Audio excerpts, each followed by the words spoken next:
Hausa Romance Channel. Ku yi subscribe domin samun sababbin shirye-shiryenmu. Ci gaban labarin Lubiya Failush kashi na 18. Masoya masu sauraro, yanzu zan ɗora daga inda na tsaya a baya, sai ku biyo ni. Failusha tana isowa wurin kowanne nufin motar shi, ita kuwa ta shiga ta Dr. Nur suka bar gidan. Sai a lokacin ya sauke nauyar ajiyar zuciya kafin ya shiga motarsa tare da zugar yaran shi suka nufi airport domin su ɗauko General Mutallaf.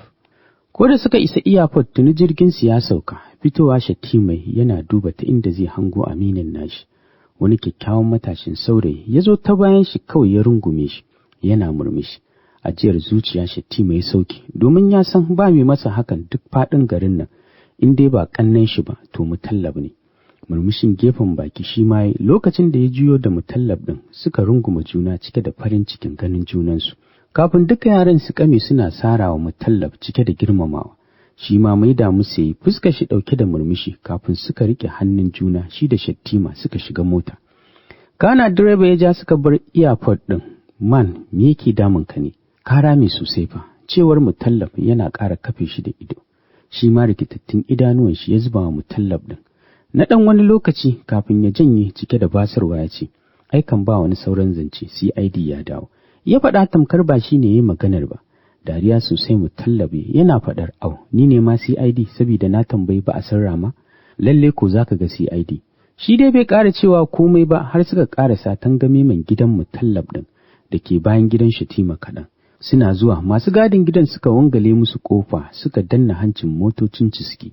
Kallon Shatima ganin ya gyara zaman shi kawai a nufin ba zai fita ba kenan. Wai ba za ka shigo ba ne? Ofis zan je, akwai abin da zan yi. Kai dai ka sani dan renin hankali. Yana gama faɗar hakan ya fice daga motar.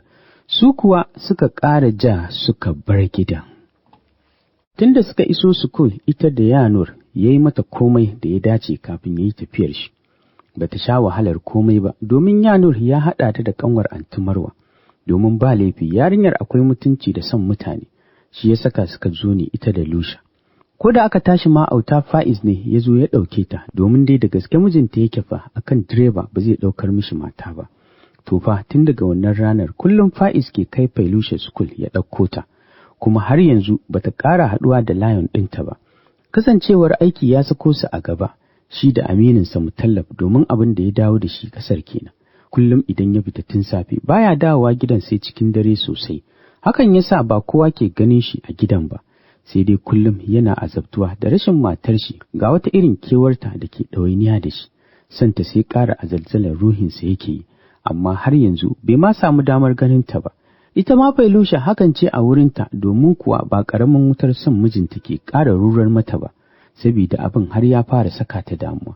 Sai dai fishi take yi da shi ita kanta domin ganin da take da gangan ya share ta tunda baya santa. Shi ya saka ita ma ta ƙara share shi. Daga gefe ɗaya kuma Anti Marwa na nan tana tsumata da kayan gyara mabambanta masu matuƙar gigita lissafin mutum ba tare da ta san cewa fishi take da mijinta ba. Haka ma Mami na irin nata ganin yanayin Shatima ta san sai an yi da gaske Failusha za ta iya ɗaukar shi, kuma tunda ya faɗa ta san ba bari zai yi ba. To a fannin Failusha kuwa ita kam ta koma sha zumami, domin kuwa kullum cikin shan haɗin kankana da zuma take, ga kuma madarar shanu a ciki domin su ne kawai abin da take jin daɗinsu saboda damuwar da ke ranta, ga kuma wani mahaukacin filin da ke neman kashe ta, amma ta yi alkawarin ba za ta taɓa isko Shatima da kanta ba, tunda shi ne ya guje ta, wa ya sani ma ko ya ƙara watsar da ita ne kamar yadda ya a farko.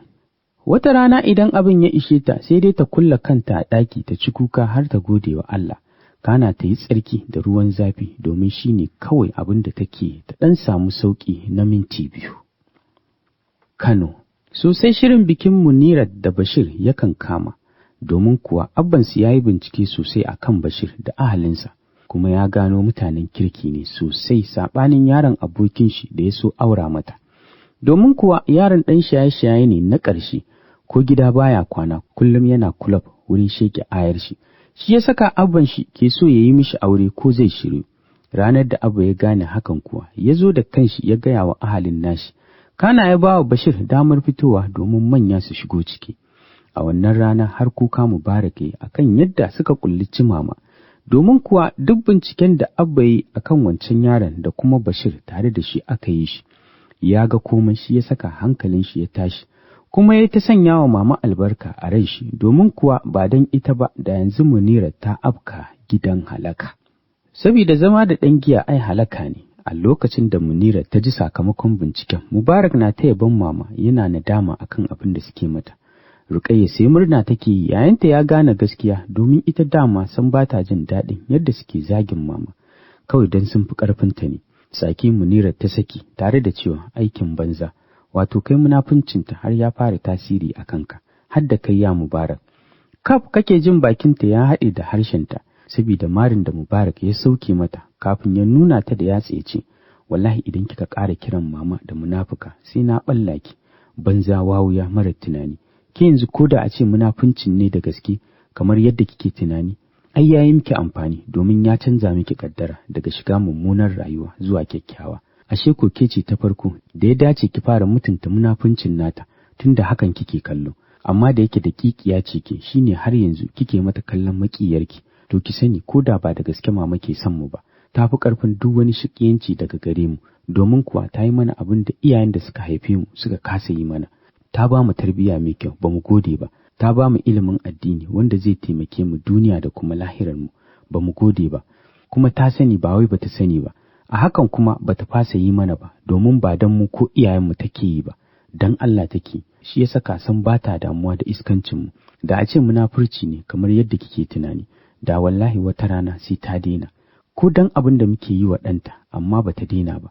Kana da munafunci ne, da yanzu ta samu damar rama iskancin da muke mata, musamman ma ke da mahaifinki da kanshi ya so aura miki ɗan giya, kuma uwar cikinki ba ta hana ba, domin dukkansu tunaninsu bai kai can ba, sai ita da muke yi wa kallon maƙiya saboda ta fi su zurfin ilimin addini, shi yasa ta hango abin da ba su hango ba. To a lokacin da sharri ne a ranta, duk da wannan hangen da ta yi, wallahi ƙara rubta Abba kawai za ta yi a kai kicin ko don ta huta da iskancinki, kuma ɗanta ya samu salama. Amma kash sai ba ta yi hakan ba, ta haskawa Abba haske a cikin duhun da yake kalla. Sanadin haka kika samu ingantacciyar rayuwa, kuma wanda kike so yake son ki, amma kuma a hakan kike kiranta munafuka saboda kina da kikiya. To dan girman Allah, idan dai har kin cika yar halak, ki ƙara kiran mama da wani suna na aibatawa makamancin wannan a gabana, ki ga yadda zan yi da ke, banza so kuwa wadda bata san ina ke mata ciwo ba. Yana gama faɗar hakan ya fice abin shi, ya bar Munira zaune da ɗimbin mamakin shi tare da lulawa zurfin tunani akan kalaman shi. To fa ina kuke manyan mata masu capacity, mata nake magana ba muna mata ba. Hajiya, idan kin san kina da matsalar rashin samun alheri gurin oga, ko rashin sha'awa ko rashin ni'ima, ko matsalar rashin samun cikakkiyar gamsuwa a gunki ko gun mai gidanki, to ku garje, domin ga haɗin buzaye na musamman domin matan sunna. Idan kin san ba akan mijin aurenki zaki yi amfani da shi ba, to ina baki shawarar to karki, domin kuwa ba zai taɓa iya rabuwa da ke ba, ko da kuwa aure kika yi. Kana idan mijinki na neman mata, shi ma wannan fagen naki ne, uwar gida mai capacity. Muna da takaddarin haɗi na musamman daga ƙabilar Kanuri, muna da ɗan sababi ingantaccen haɗi daga Sakkwatawan Shehu, muna da Ruhul Khair gagarumin haɗi daga ƙabilar Buzaye, muna da mai ƙanƙara daga ƙabilar Togawa, muna da ɗan kuwa maganin kurman namiji daga ƙabilar Shuwa. Ba iya wannan ba, muna da kalolin magani kala-kala masu inganci, kama daga maganin sanyi infection har zuwa hips da breast.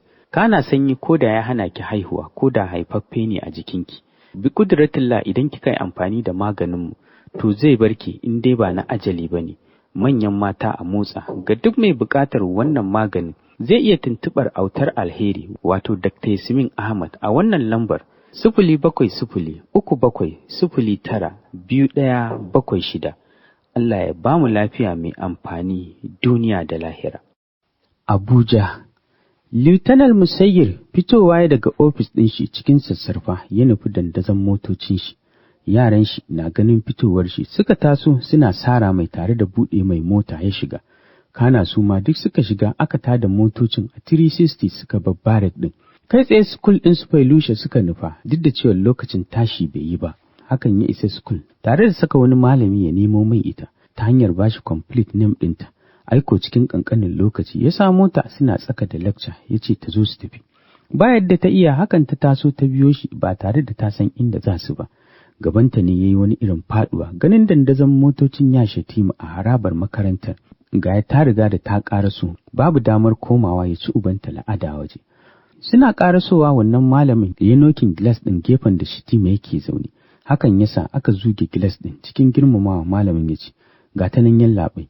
Kai kawai ya jinjina mishi tare da miƙo mai rafas na wanke guda biyu kusan 200k. Kana ya rufe gilas ɗin mota. Aiko wannan malamin baki har kunne ya shiga zuba godiya har da buɗewa Failusha mota ta shiga. Kana ya rufe mota. Haka suka ja motocin kawai suka bar makarantar ba tare da kowanne ya ce wa ɗan uwan shi ƙala ba. Amma Failusha wani irin zuba gaban take yi da ni'imarta tamkar an kunna famfo tunda ta ji sansanyen ƙamshin turaren shi ya daki hancinta. Sai dai ta limshe ido tana sauke ajiyar zuciya, shi ma a gunshi hakan abin yake, domin wani irin tsalle Hajiya babba ta shiga yi a wandon shi, tamkar za ta tsaga wandon ta fito, sai da ya matse cinyoyin shi sosai domin ko kallonta baya so ya gudun kar ya kasa control ɗin kanshi. Ya fi so su isa gida a yi ta ƙare, domin wallahi haƙurin shi ya ƙare ba zai kashe kanshi ba, yau ko za a mutu sai ya nema wa kanshi nutsuwa.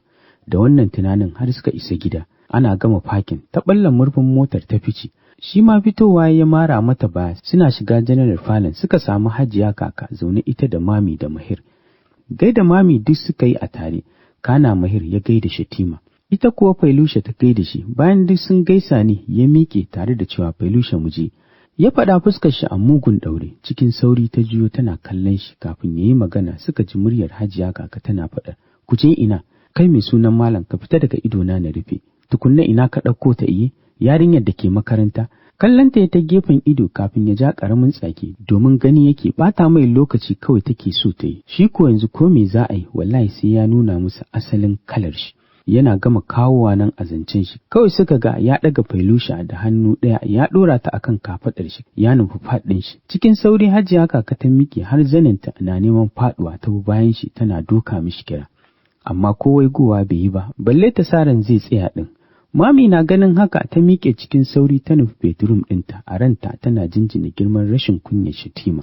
Shi ko Mahir da ya mayar da su TV dariya ya kece da ita kafin ya miƙe cikin sauri ya bi Hajiya kaka yana son ganin yadda game ɗin zai ƙare. Yana isa faɗin Shatima na banko ƙofar bedroom ɗin shi kaɗan ya bige Hajiya kaka tare da murza ƙofar ki gaba ɗaya. A zabura Hajiya kaka ta miƙe tare da juyawa ta ga waye ya riƙe ta. Mahir ta gani tsaye kafin ta yi wata maganar ya ja hannunta suka zauna akan kujerar falon. Kana ya ce, me yi zafi haka Hajiya kaka, ki haƙuri su fito mana, maybe wani aikin yake so ta masa ne, shi ya saka yayi hakan, kuma kin san waye ya Shatima tun da ya rufe ɗakin nan, ko kin buga wallahi ba zai buɗe ba. Kallon Mahir take tun da ya fara magana bata dakatar da shi ba har ya gama, kafin ta nisa kawai ta ce, ba wai ina ƙin mai sunan malam bane, a'a, akwai abin da nake hange Mahiru. Khadija karamar yarinya ce sosai, ta yi wa mai sunan malam kankanta da zaman aure, kuma na san wani irin jini ke yawo a cikinsu, shi yasa abin ke tsorata ni, wallahi musamman a yadda na ga yayi mata a haɗuwarsu ta farko.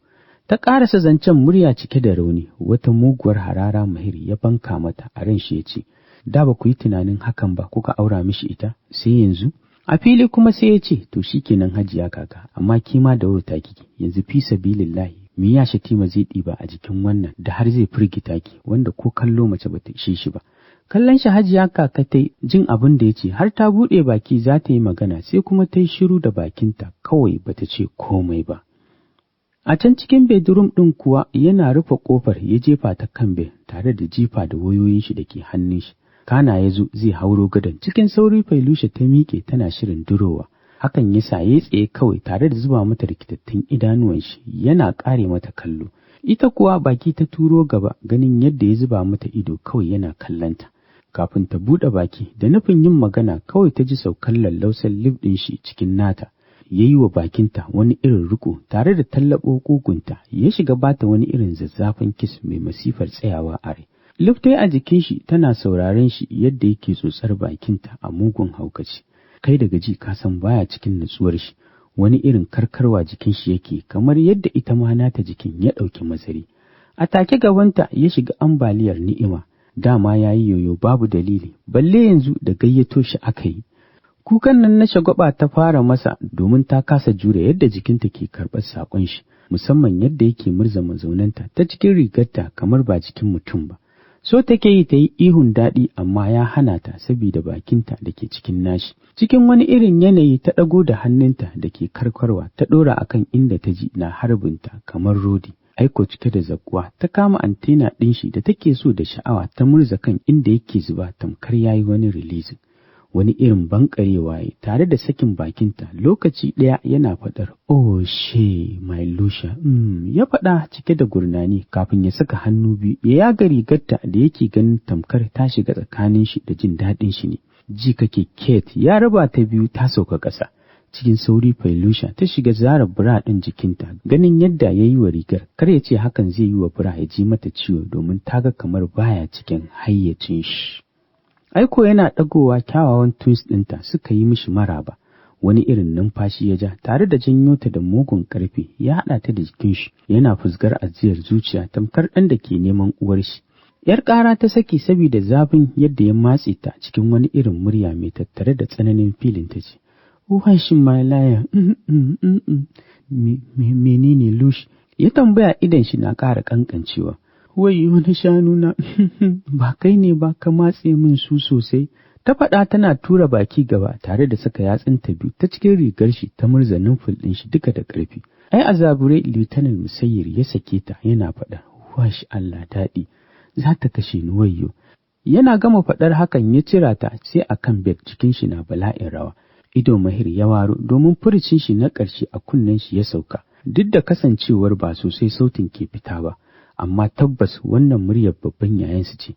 A can ciki kuwa suna isa gado Shatima ya dadarwa dukiyar fulaninta ya shiga yi musu wata irin tsotsa cike da zalama da kuma kewarsu.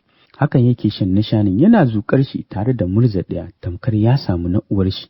Ihu Failusha ta saki cikin wani irin mugun daɗin da ya riske ta riƙe kanshi akan nishaninta tana faɗa, "Wayyo Allah my lion, na daɗi, ka sha mun sosai, ka shanye na bar maka, wayyo headquarter na, my lion." Ta faɗa da ƙarfi tana dafa gabanta da duka hannayenta biyu. A gigice Lieutenant Musayyir ya saki nishaninta ya ɗago yana dubanta yadda gabaki ɗaya ta birkice, shi ma ta ƙara birkita shi. Saurin miƙewa zaune yana ƙoƙarin cire kayan shi, ya ji ta a jikin shi tana taya shi kuma tana mishi kukan daɗi mai cike da kissa da tsantsar shagwaba tana danna nuwanta a jikin shi. Yadda ta samu aka cire rigar ta ɗora bakinta akan ful ɗin shi ta yi mai wata irin tsotsa tamkar za ta zuƙo ruwa a ciki. Wani irin ihu Lieutenant Shatima ya saki yana bankarewa tare da sakin wandon da yake ƙoƙarin cirewa. Ya riƙe kanta akan nashi yana faɗar, "Oh, daɗi," ya faɗa kalman bakin shi na rarrabewa saboda wani irin abu da yake fuskar shi tamkar zai sumar da shi. Ai Failusha bata ba shi damar dawowa daidai ba, ta zira hannunta cikin dogon wandon shi, ta ɗaga shan nika ɗin panjamas da ke jikin shi, ta saka hannunta can ƙasa, ta kamo dalleliyar antena ɗin shi da ke firgita ‘yan mata mai kuma burge Lusha. Wani irin salo ta mai haɗa da murza a jikinta tun daga tubals ɗinsa har yankan da ya marfa zuwa ɓular da ke yiwu tamkar an buɗe famfo a mazirari. Ha daɗi, wayyo antena, mami ta riƙe antena na, wayyo Allah. Kawai idan shi suka fara kafewa yana wani irin numfashi kamar mai farfadiya domin ya kai tsananin bukata. Abin na neman rinjayar shi don ma yana da ƙarfin hali ne irin na zaratan maza. Da wani gaulan ne Allah da tuni ya sume mata ana. Aiko ganin hakan ya sa Failusha daina yi masa abin da take masa. Ta zuba mishi ido cike da tsoro tana kallon shi kusan minti ɗaya. Kafin ta ga ya ja wani irin numfashi tare da fusgota ta kai kwanci. Hakan yasa ya buɗe ƙafafuwanta tare da riko hajjiyar shi ko wandon shi bai cire ba, ya ɗaga ƙafafunta tare da fusge ɗan ɗinta da ƙarfi, sai da ta saki ihu domin fan ɗin ya yage. Shi kuwa ko jin ta bai yi ba domin gabaki ɗaya ya gama fita hayyacin shi. Ga ya komai baya yi sannu duk abin da zai yi tamkar zai tada gari hakan yake yin shi. Hanyar ya ɗauka ya ji ta a rufe gam. Ita ko rumtsa idanta ta da mugun ƙarfi tana faɗa, "Na shiga uku ya Shatima, wallahi wannan abun ba zai shiga ba zafi, ko yanzu ya gani za ka yi, don Allah karkai, please." Ta faɗa da ƙarfin gaske jin yadda ya kutsa cikinta tamkar motar da bata da birki. Kafin ya dawo daidai shi ma ya saki nashi ihun, jin yadda wasu irin ruwa masu ɗumi da santsi suka bulbulo akan antena ɗin shi. Hakan ya sa ya bankare da ƙarfi yana haɗa ƙugun shi da nata, har sai da abar ta shige duka a jikinta, duk kuwa da girmanta. Tufa masu sauraro, sai ku tara a shirinmu na gaba domin jin ci gaban wannan labarin naku na